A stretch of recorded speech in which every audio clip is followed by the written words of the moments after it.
Bonsoir, bonsoir, bonjour, c'est Congo News 24.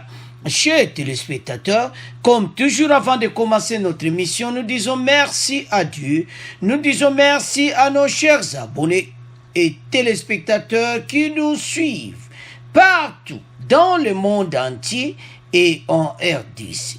Chers téléspectateurs, émission ya lelo, tozana ba point oyo bino bandeko nanga bozali komituna ba question. Soki a été premier ministre, qu'est-ce qui va arriver à Ilunga demain dans l'Assemblée nationale? On va parler, il y a réaction à l'Américain sur 2 ans à Fachi, bandeko nanga za somo. On va parler encore, bandeko, na ndenge nini message bimi, il y a ba député à Fayulu, bazo kikende union sacrée. À la une, chers téléspectateurs, réaction de Katangé, procès Mulunda. Tokolanda vidéo bandeko. Et ça sombre yindi na Katanga. Alors, toko développons ensemble. Deuxième point, chers téléspectateurs.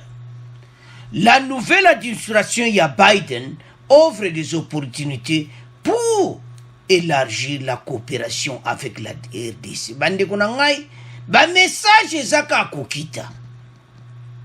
Ambassadeur à lobby que l'administration de Joe Biden offre une opportunité pour élargir la coopération à RDC. De l'autre côté, réaction il y a Peter Pan, félicitations il y a 2 ans il y a Fachi. Alors, bilan de 2 ans de Tshisekedi, réaction à part les Américains, toko yo kapé à RDC, toko yo ko bandeko balobi, eza somo bogo yo ko Kabuya lobby. Kabuya a expliqué que ba blocage yango ne moute freiner Fachi. Alors bozo mona Kabuya donc en force. Alors toko développons ensemble.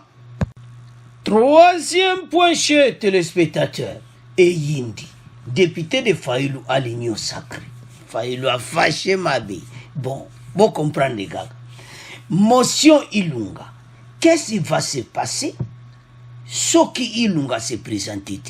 Alors, bandeko toko développons ensemble pour les assommes et que vous allez koyinda lobi na Assemblée nationale. Tous allez connecter. Alors, bandeko nanga, chers internautes, chers téléspectateurs, réaction de Katangé procès Mulunda. Bandeko yinde na kasapa. Donc, kuna do mobula danse. Balongoli ba jijwa liboso, bandeko tribunal e bandi lelo, le 25. Balongoli na ba jijwa liboso, balo ba jijwa na ngoy Mulunda boyi bango. Oh, baza bien te, tout ça va y bon, tozo peso ba jijwa mususu. Bandeko eza somo. Ngoy Mulunda zo souffre pour le moment, aza simama bende. Donc, aza ne logo swa kolobati. A komi kokosa na maladie, bon. Parce que ce qui est malade, mais pourquoi va reporter pour ce outil? Donc, je suis malade, Kamere passe à la Kakayam. Vous vous souvenez? Kamere, donc, saliba, je wana, donc, il y a un missi, une photo, wana, pena, nazasuna na confiance dans outil. Mais, ce qui est vrai, avocat n'a loba qui clairement qu'à malade. Mais, bah, le procès. Alors, token de directement na procès oye bandi lelo. Bande kosomo. Batwayo ki ba réaction. Balubi d'abord. Il fallait même pas ba mema yebongo. Il fallait ka kosola na yeta siko dossier ndenge komi. Bakanga ki dimanche wana lundi mamo ba memi cour mbala moko kasa pa makambo kenaki mbango. Alo ba katange ba sepeli na nguti. Bazo condamner état de droit. Bande konanga za somo na émission. Bande konanga bakatange obozo bo mona vidéo bokulandango ndenge baza kotomboka. Mais Soki parce qu'il était le président de la CENI. Donc Congolais nyonso directement ko comprendre que ayebi mibeko. Ayebi que incitation à la haine ou bien ko kabola peuple et ça n'est pas une infraction grave.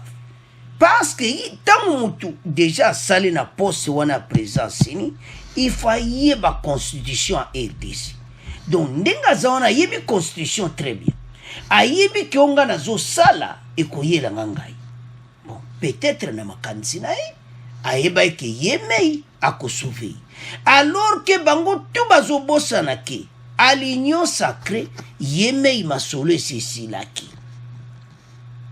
FCC est déjà par terre, béton et c'est pandi FCC à miette. Donc ça dans la place. Donc au monde sur FCC, bon il y a loko so munene so kweli bino, bo panzani bino nyos. Alors ya bosana kyango.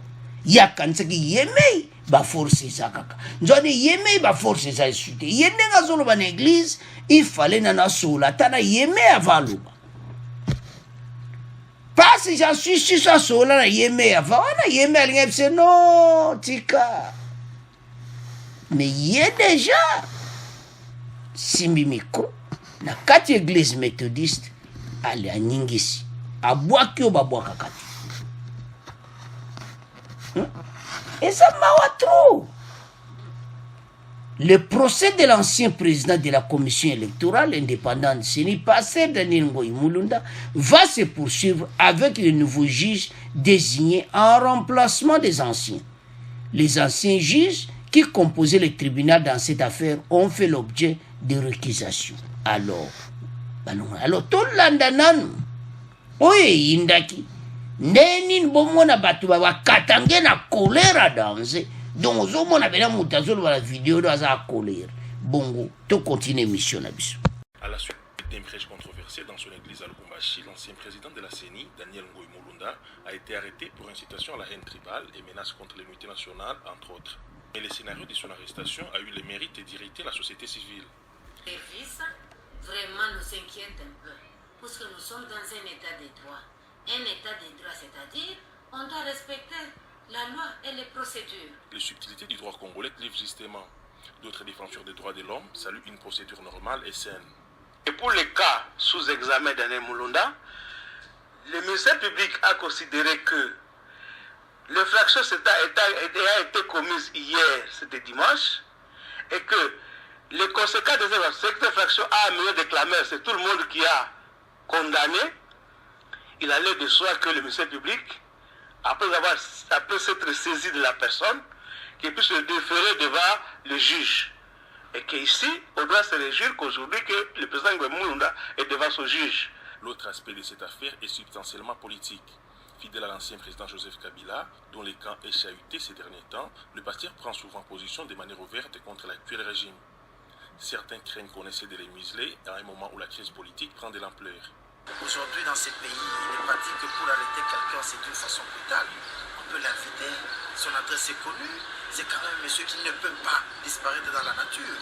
Pourquoi la justice ne veut pas utiliser tous ces moyens possibles afin d'honorer ou de décorer même cette façon de rendre la justice au peuple? Bref, c'est ce que j'ai dit, acte d'humiliation, acte d'intimidation. Alors, bande konanga, chers internautes, chers téléspectateurs, tolandi biso nyonso. Ba réaction nyonso. Sona landi ndeko wana. Ba honorer sur quoi? Oh ya lobaki ayebi. Ba humiliation. Humiliation yemoko alukaki yango. Na mama nazo tombokela Elvis. Moko tombolekele yebe aso asalaki mabete balinga bakanga ete. Ya salimabe. Et de l'autre côté, bandeko, tribunal na ye, procès na ye, il fallait zala na Kinshasa. Tamba nba memeka kinboye, kuneza kibina mubulu. Alors, ba réaction moi été alors ba osamsika. Il fallait ko samba na Kinshasa. Parce que awa pene falali ambala pene bien na makala. Po bakasa paona toyoka kaka un jour yaya bimine alimwene na prison kasapa yaya bendani soki zambi soki wa. Donc kuneza pena na sécurité ti. Il fallait pena grand makala. Ba mirwa na milai. Ngoï Mulunda. Il fallait kaka ba transférer ye. Mais bata katanga ifatika la kuna.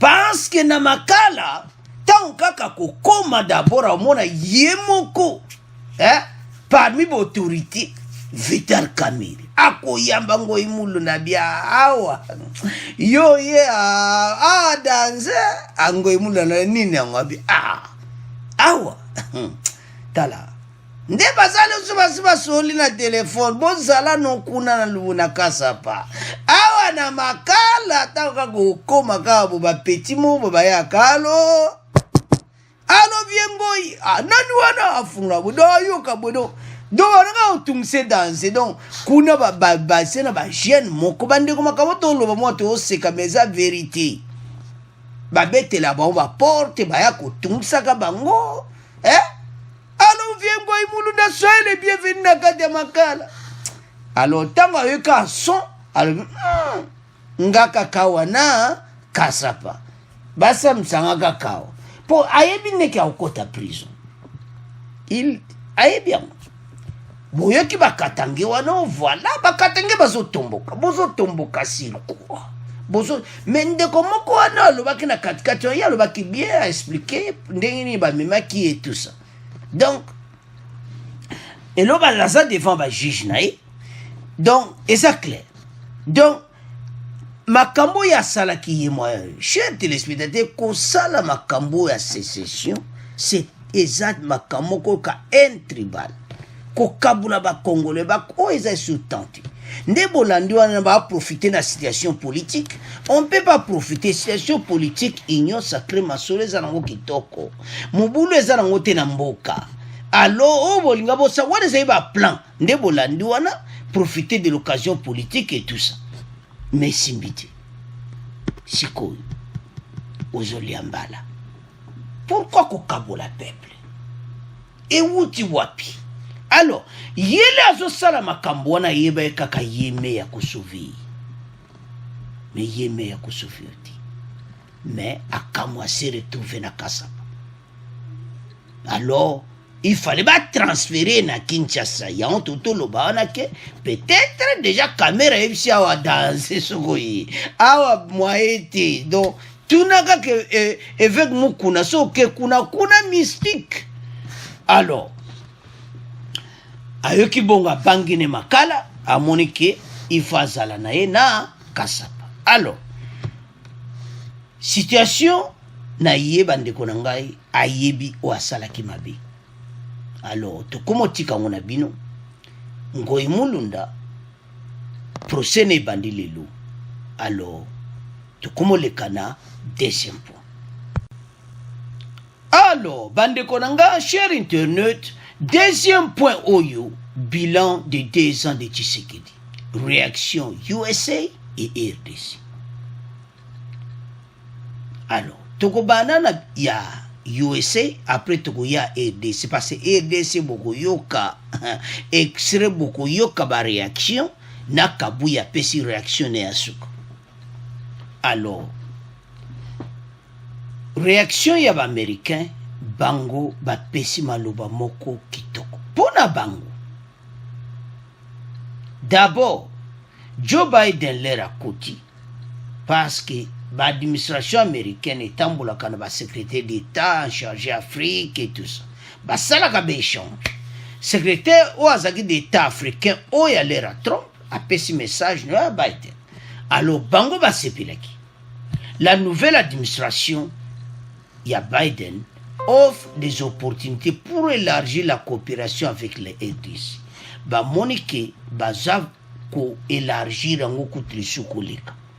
Parce que bamoni que opportunité peneza pour na pays na biso bamoni que faut pas élargir yango na ndenge ke fachi azana accès surtout na dossier ya goa oboyebaki ki Babylone na biso na teka man États-Unis sans ba taxe et tout ça passe à goa na tolongwa kanango na lera ka alors la nouvelle administration Biden basa pour fachi à 100%. Donc souhaiter sepeli nango que bango bako travailler la main dans la main yango bomoni message wana oyo azala ki chargé à Grand Lac na l'ère à Trump a ce message wana. Félicitations à son excellence M. Félix Tshisekedi à l'occasion du 2e anniversaire de son investiture historique à la présidence. Que Dieu vous bénisse. Ah, que Dieu vous bénisse ainsi que la RDC. Alors que vous continuez d'avancer les changements voulus par le peuple congolais, nous vous soutenons. Et le qu'on est américain, la volonté du peuple. La volonté du peuple. Peuple à lobby, que to lingi le sous coalition FCC cash. Fatia yoke on a matoi FCC cash bakabwan. Biso tozana posa o ede biso social les amobulu. Tozana posa o ede biso kurana mai le nyos ko katana na RDC.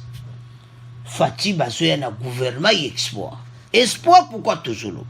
Parce que l'union sacrée toyoka ki fati tanga pesa di discours na. Que peuple congolais a s'attendre que guerre est ici là, social et bonga, peuple congolais à vivre dans la paix. Parce que aux les cana est mokilma bazo mona, congolais nyosa yebi, et puis nzala, vi otozanango, il fallait pas tozalana. Bayati tabati informateur à Talimboka. Bayati à Tali gauche. Parce que le deuxième Bayati n'a monate. Mais Bayati là comme à la place où on a Tali. Il faut comment on a pour mona. Bayati à Tali. Parce informateur des autres joueurs ba rôle n'était pas premier ministre aux autres tala dossier en Bayati a constaté que le pays a une potentialité à vous sakana. Alors que pays n'a biso peuple à koko vivre na misère à boiti. Vio toko vivre za malamuti. Yango moni basali plan o ya union sacré. Ba américain basa simana yango. Souci ba américain pour le moment bande konanga tatolo ba ke basakana be intérêt na bango. Mais bango balingaka pe peuple à s'en sortir. Ataba ko yiba na bango, ataba kop na monsieur ezali. Parce que ça dépend de na ozo tamusa biso. Taba moni vision fati peneza pour le peuple, ba sepela ki. Bande ko na boité, ça va pays moko riche, na boité. Bango va profiter na ba richesse na biso. Mais tango ba bimisaka maloba wana, ezo dépendre ce qu'on a président ozo tamusa biso. Parce que les 18 ans to leki bandeko mais bambongo ba banque mondiale les homo anate bambongo tout bazai ko pesa kesa l'état fatia yokuta vide et c'est beaucoup to comprendre que bateau vraiment bazai na posa peuple. Alors tant ba américain ba moni que fatia na posa peuple ya ko aider peuple à na misère ba lobité il faut te aider yango bo moni makambo nyonso ba message encouragement. Donc, ba américain baza sima fachi à 100%. Et puis tu es bien tant bango baza sima na comme grande puissance fachi azo se sentir protégé pe makas. Parce que bande konanga fachi ndenga zawana makamu suba menace pesebele. À so vivre non. Mais nous savons que par la grâce de Dieu, Nzambo yémon passé facile le 31 décembre 2020 après ce qui m'a camion c'est pas Nzambe. Abi Nzambe tala projet to anango talo to zanango pone union sacrée. En donnant ce nom union sacrée, Fachi azwa kiango azo zango na kilo. Parce que ce qui est sacré, mutu oya ya ko bebisango eza mawatu. Alors, les Américains ont tala ba biloko wana. Tant que vous avez un message na bango, que Dieu vous bénisse ainsi que la RDC, alors que vous continuez d'avancer les changements voulus par le peuple congolais. Nous vous soutenons. Bandeko, partenariat na Américain, et y a un moment kitoko. parce que na l'air wana ba blocage ezaka osakana et ça passe mais lelo yo parlement oyo bako voter makambo ebele to pesa exemple ba voter que bato ebele oyo baza wana be baza boye bato bazo freiner mboka bato wana il faut l'état assumer na pesa exemple ba simbi ministre et qu'en assemblée nationale boye makambo ebele ba ministre ebele bazaki interpellé mais mabunda a freiné ne yango batia okanga bango te ba ministre ebele bazali na kata procès 100 jours mais batikaki bango po aza ministre il faut immunité wuta na parlement sa nini a bloqué ntango a bloqué bakanga ministre ati état de droit mpe ezofrene na union sacrée na ndimi te moto azala président assemblée nationale parce eza la clé yango bozomona bandeko na ngai faci a mutu moko important wana alors sikoyo tokomoleka na réaction ba congolais avant tokende na réaction ba congolais toyoka ndenge balobi toyoka ndenge kabuya pa lobi bongo to continuer mission na biso. Ce 24 janvier 2021, le président Félix Tshisekedi a totalisé 2 ans depuis qu'il a été investi 5e président de la RDC. Il a succédé ainsi à Joseph Kabila après avoir remporté les élections du 30 décembre 2018. La cérémonie de passation de pouvoir entre le président Joseph Kabila et son successeur s'est déroulée au Palais de la Nation à Kinshasa, bureau officiel du président de la République. C'était le premier transfert pacifique du pouvoir dans le pays depuis son accession à l'indépendance en 1960. Donna Madimba. Dans son discours à cette occasion, le 5e président de la République démocratique du Congo avait annoncé la libération de tous les prisonniers politiques, le rétablissement de l'autorité de l'État, la lutte contre la corruption et l'impunité, ainsi que la pacification du territoire national par l'éradication des groupes armés. Félix Tshisekedi avait promis aussi de centrer son action sur la lutte contre la pauvreté et œuvrer pour la consolidation d'un État de droit. Un autre engagement de Félix Tshisekedi était de combattre la mauvaise gouvernance, de promouvoir le développement du tourisme et l'accessibilité du citoyen à tous les services de l'État. Comme bilan des 24 premiers mois du président Félix Tshisekedi à la tête de la RDC, Ferdinand Kambere, membre du FCC, estime que la gouvernance de l'UDPS est catastrophique. Ceci est caractérisé d'après lui par le non-respect des textes réglementaires de la RDC, ce qui représente une menace pour la jeune démocratie congolaise, ajoute le député Kambere. Augustin Kabouya, secrétaire général de l'UDPS, pense pour sa part que si le programme du chef de l'État n'a pas été appliqué comme il le voulait, c'est essentiellement à cause des blocages et des dysfonctionnements liés à la cohabitation FCC cash.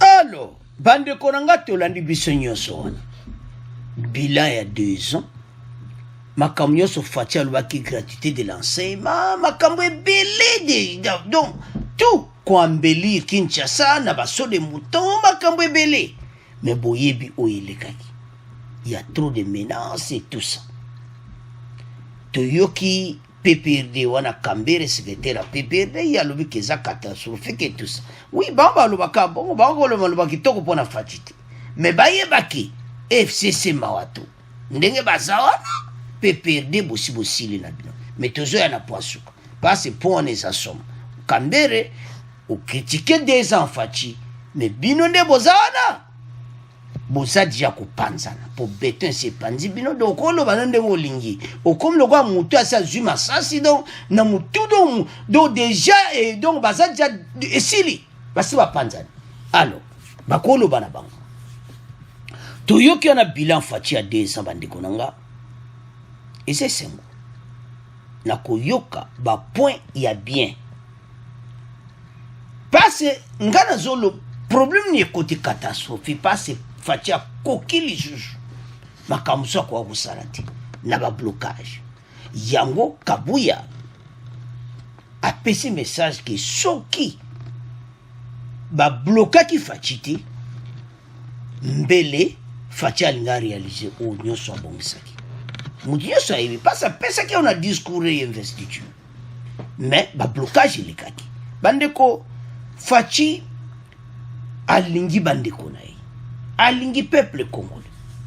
Exemple moi na ba proche kako baza pembeni na yebite banda RDC banda secrétaire général kaka ya parti ba peso garde républicaine à président de la république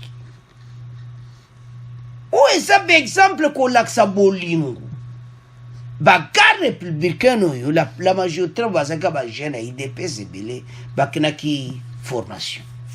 Alors, mais kozwa ba jeune oyo kozwa garde républicaine ko pesa ngona Kabuya bang mi bala ta mongote me deux pour battre la Kabuya. Bon comprendre. Wana bo mone pa ne pas Jean-Marc Kabuya. Kosaka na te blindé. Donc pourquoi bango faut battre la bango? Sécurité na bango Kabund Kabuya il faut za makasi. O ezo laksa bolingo. Kozwa garde républicaine à président de la République ba ju 2 ba PC secrétaire général. Azaneka secrétaire général. Donc c'est ça. Ce que Soukaka na Kabund tu comprends pas ça président. Mais yesu ko secrétaire général me ba PC bolingo. Fatia lingi biso peuple congolais. Donc comment on a signé à boy et alors bilan est pas de l'autre côté. Fati Ansalaki. Toko condamné était Yemoko parce que soko tali bien azaki na posa ko sala mais moyen sala ezati. Toko condamné makasi comme. Mais ce qui vous tient au moment que oui, et ça peut être que parce que le peuple a ça souffert. Mais ce qu'on tali, Kabuya a raison. Kabuya lobby que blocage à FCC cash, il y a un fati moyen réaliser en wezati. Alors, bande konanga fati a déjà une décision de Kabuya na batu. Parce que des ans à y oyu elinge le cadon. Il fallait, mais Tanango et Koki. Et comme étant bisognon sur les Congolais, tout soutenir Fachi. N'engue pas américain bazo soutenir yi. Mais et ça c'est que bisognon. Pas opposition peut bazali. Ba on critiquer la banque. Mais et le que c'est important, tout boy ko kabwana. Tout ça la opposition, mais tout y en a ba NT. Parce que so sali en abo comprendre kaka ngo imulu ndazo liambala yopo kuliambala awa tozana besoin ya kimia na mboka sala opposition républicaine critiquer na yo fachi eza mabete mais koya te koloa makama mabe pona okabula peuple alors bande konangai to tiki point on a bino to komoleka na troisième point. Alors, chers téléspectateurs, chers internautes, tu commis à troisième point d'Abisso et Yindi député de Fayulu à l'Union sacrée. Et puis, motion contre Ilunga. Mais toujours la motion, parce que question mounene batunyana, qu'arrivera-t-il si le Premier ministre refuse de répondre à l'invitation à l'Assemblée nationale? Voilà deuxième point de discuter. Alors, et Yindi député Yafayulu. Yewana réunion sacrée oh wow atipi maloba abingai ndena zawa nazoku ba problème tout ça mutumote abembe na monike makambu fatia za ko sala eza pena kitoko ngapenza na kei union sacrée Fayulu colère mabe passe député moko alongwi. Parce que nombre ils ont diminué, n'a capacité ils ont diminué pour opposition à l'air à vote dans l'Assemblée nationale. Parce que l'Union sacrée va voter, l'opposition va voter. Alors, moko ya faille la longue et puis balobe aza penda proche, oyo penza na base. Oyo eza somme parce que député on a pena mutasimbi base. Oboyo kakakuna ke kote soki aba Pascal soki wapi donc ya ba kingasani ba kote kuna do député ana mutasimi masulu Jean-Marc Kabuni yo muto Jama kabuna za pena koyindisa bandeko nanga po oyo pende oyo kaka Fayulu alemi comment va convaincre le député nangai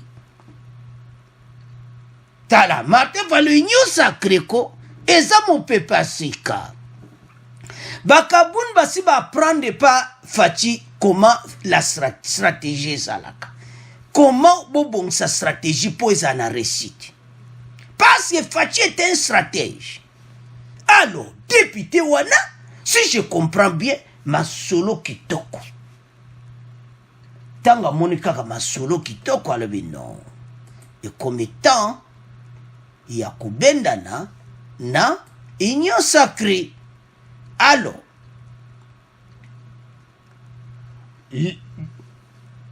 les députés élus 3 fois élu de la Tchangou, député Blaise Ditu Monizi, dit attendre être notifié de la levée de la suspension qui court encore.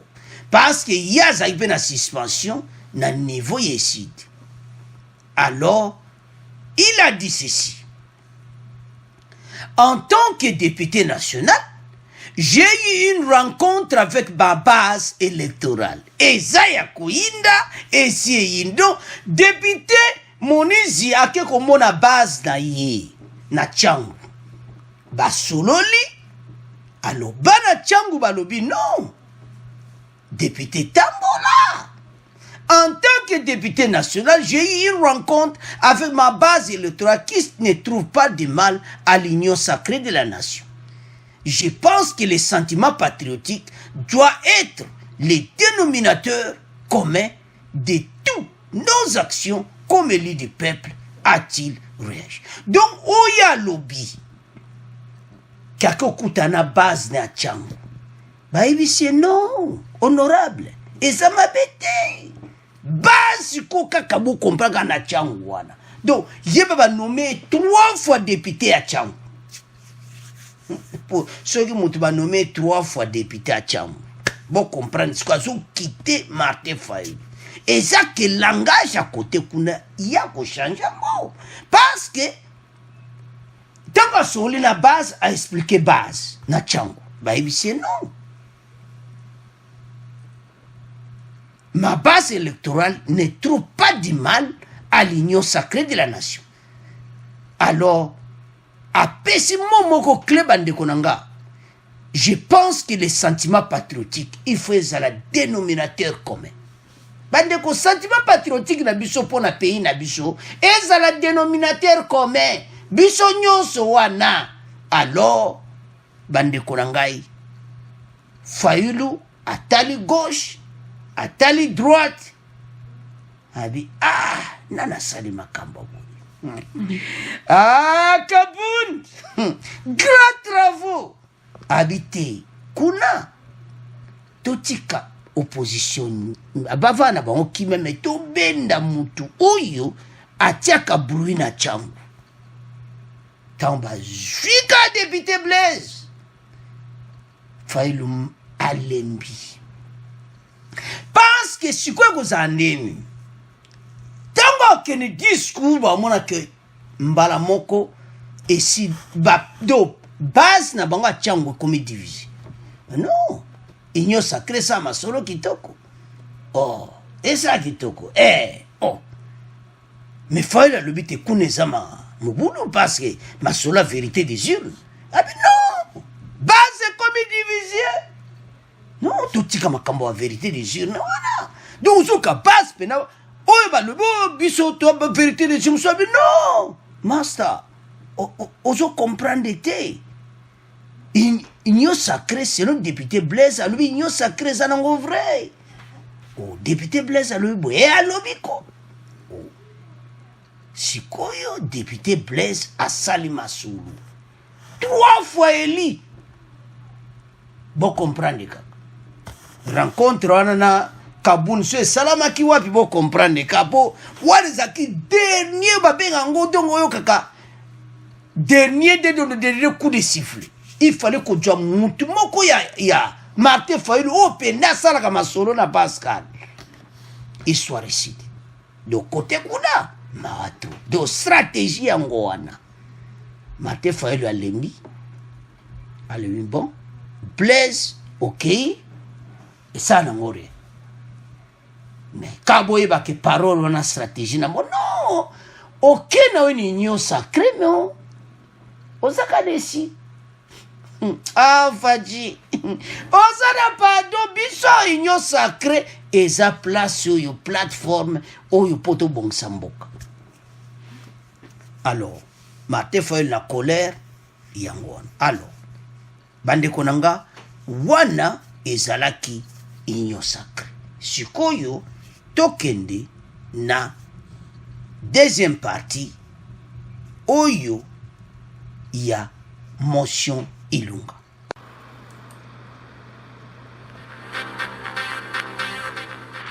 Ministre Wayambo Ilunga Ilukamba Bengisami Omwami Balé na Assemblée nationale et Payowapi Motambwisi ya bureau d'âge a tindelier monsieur à censure et Tiami Manzaka na bakilimi beko kama misato na moko Ilunga Ilukamba komaki lobiloleki na Lubumbashi pona kosolola yambo na mokonzi ya mboka ya kala Joseph Kabila. Alors, bande konanga comme vous le savez, donc aza déjà na Lubumbashi ndava na kitiwana na gouverneur à Katanga to bazo solola bazo zela Kabila zoya réunion et banda ba pese instruction de ne akosala. Alors awa toni to faire comprendre ba abonné na biso qu'est-ce qui pèse et l'on est kosalama soki yé a boykoya mardi parce que Ilunga akozwa obalobaka suka na ridicule soka posé démission nende tozoyo kaka parti kuna Kabila koko changer cœur ki ba a posé démission mbala moko koza kitoko mais soki a posé ti et kozala situation mo catastrophique pona Ilunga bon comprendre kaka parce que bande kona constitution parlement zo contrôler gouvernement ma be gouvernement ko ça la parlement déjà ba cause ba décision contre gouvernement wana alors motion awa totie ndenge makambo za na constitution na biso qu'arrivera-t-il si le premier ministre refuse de répondre à l'invitation de l'Assemblée nationale?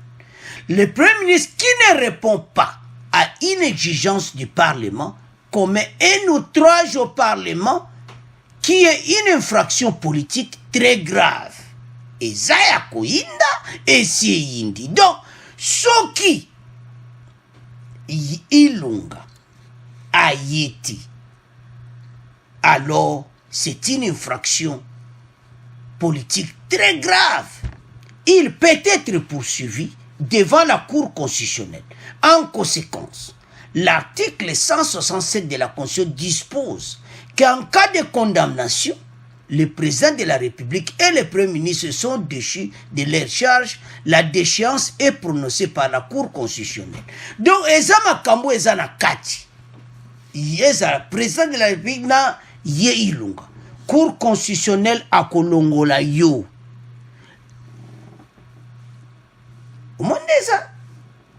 Donc, au Salama, la déchéance est prononcée par la Cour constitutionnelle. Donc, Ndegazana, akoyoka kaka boum, ako Cour constitutionnelle kuna fachasi avant samaka. D'autant que ba olongole boy, Cour constitutionnelle kati parce que y a boy kokendi à respecter en côté, alors à commettre un outrage au Parlement, qui est une infraction politique très grave. Enfin, l'article 168 dispose que les arrêts de la Cour constitutionnelle ne sont susceptibles d'aucun recours et sont immédiatement exécutoires. Donc, il y a Cour constitutionnelle ce que le lobimba moma soleki. Donc, azana problème sérieux bande kunangai. Parce que mutu nyonso azozela ya lungu. Bakatumbi babemba batutu wana bazotala me akolongwa kan. Katumbi na bemba bazotala kaka. Ya ba on batinga none union sacrée. Ba masolo eza kitoko. Naza nanga premier ministre, naza nanga ti, mais union sacrée masolo eza kitoko. Alors, biso nyonso to comprendre soki lobi aye te oyo ekoki kosalama, il faut to comprendre constitution na biso article 167 qui condamnation. Donc mais cour constitutionnelle moto akolongola président et premier ministre ntango bakoloba ngo, alors ntango bakoloba kaka pum, allez mbala moko aza révoqué et c'est tout. La déchéance est prononcée par la Cour constitutionnelle. En fait, l'article 168 dispose que les arrêts, il y a Cour constitutionnelle, immédiatement, ils ont salama. Alors, dans le lobby, message est quoi? Alors, tout ce qu'on a ilunga, motion va pécher. Et l'eau qu'on y a zolongwati, et zo moins que Kabila n'a yebisi. Mais, vous, osez dépendre notre na yeme yi déjà masole zesilaki ozo l'exaleri lunga parce yeme yi bobiso raté déjà ba député nyoso bakimi pouvoir yeme sanini esili mais yo sikoyo na Lubumbashi olobi fo yo ka yeme ya koloba na yo nini. Alors tozo souhaiter que bande konanga esalama ke ilunga à partir même à Lubumbashi ce soir après sa message na ye que voilà à Longwe. Donc c'est vraiment important. Et c'est ce qui après sa message na ye à partir de Lubumbashi que na Longwe pas ces soni. Ba professeur Mbata, ba tu vas se expliquer. Mais, oyo te tieli bina les autres ça clairement, soko ayeti, et le koni ne ko salama. Alors, ils assoment. Donc, ndete oloba awa, mobulu koti, bango PPRD, basi ba panzani na bango, basé sune le côté, donc, et comme que yé a longwana yé na malembi. Donc, ce que ce soir a pécité de lobby, yangwane ko salam. Donc, bako longola yé, ba pesi rapport na cour constitutionnelle prononcé le même jour. Et puis, l'era koyaka la primature, yé wana koto, ona tika ki saka babi, non. Te bisa ki okele malembi. Ilungo za tango de sous sac to tika ki na primature, bon de toute façon ça bene va planer déjà. Mais osa sous na tenté parce que avec des missions et que ça qui toko ko sala remise et reprise bien. Mais na yebite parce que ce qui va comme bengano ko bengana. C'est que remise et reprise ko sala te. Ou bien ba dossier musu za mesi mo to e bango ezati parce que ba dossier musu na kata primature kuna. Hein? Et ça m'a voulu. Parce que c'est le souba au tourné kaka. T'as comme pas yémé. Est-ce que l'on a dossier a des dossiers on a déjà na sina longola kia. Bongo dossier wan. Na sina longola. Bongo mususwan. Do ba dossier mystique ezebele ya wana kena ki Lubumbashi. Tango koma kabo question buso. Ces dossiers là. Non. Est-ce que les dossiers là, non, ne t'en fais pas yémé. Déjà, c'est la longolango.